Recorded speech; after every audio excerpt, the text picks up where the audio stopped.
Ako. Yes, Lord. At ngayon, narito ako, hindi ito aksidente. Plano mo po ito.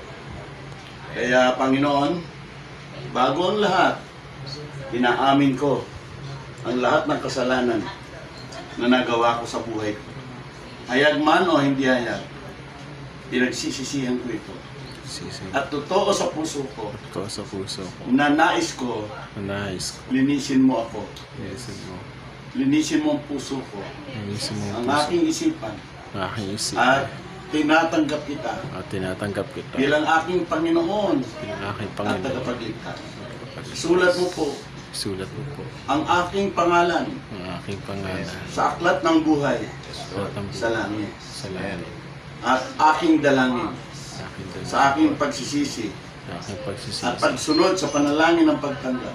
Pangalan po sa pagtanggap. Kahabagan mo ako. Kahabagan mo ako. Salamat po. Sa lahat po. Amen. Ako na lang mananalangin ha. Hallelujah. Yes, Lord.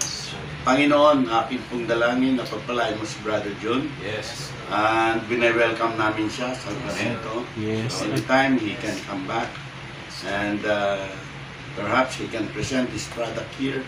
Yes. Maganda po yun, Panginoon. Ngunit ngayong hapon, ang pinakamagandang bagay na nangyari, tinanggap ka niya. Amen. Bagamat amin siyang ginabayan Lord. at sumunod lamang siya, pero namutawi sa bibig niya yung panalangin. Amen. Panginoon, dalangin ko na yung ipagkaloob sa kanya ang kapahayagan ng iyong plano sa buhay. Yes.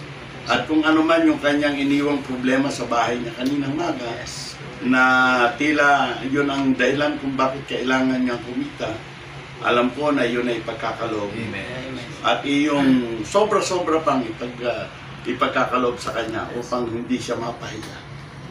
Dalangin ko, Panginoon, na iyo pong kilusin ang bawat pupuntahan niya at makabenta siya ng mas marami upang may balik niya ang remittance niya Yes, Lord. na ilang araw nang nadidili. Aking dalangin, ito'y sukat at hindi mimintis. Ito po ang kanyang problema.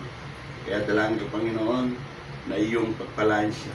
Yes. Ang kanyang pagtanggap ngayong hapon ay simbolo ng kanyang pagpapakumbaba. Amen. Saksi ang Yes. aming mga kasamahan at mga kaibigan, mga manggagawang Kristiyano. Yes, Lord. Yes. Hindi po nahiya ang kapatid namin na ito na magtinda sapagkat kailangan niya po itong gawin.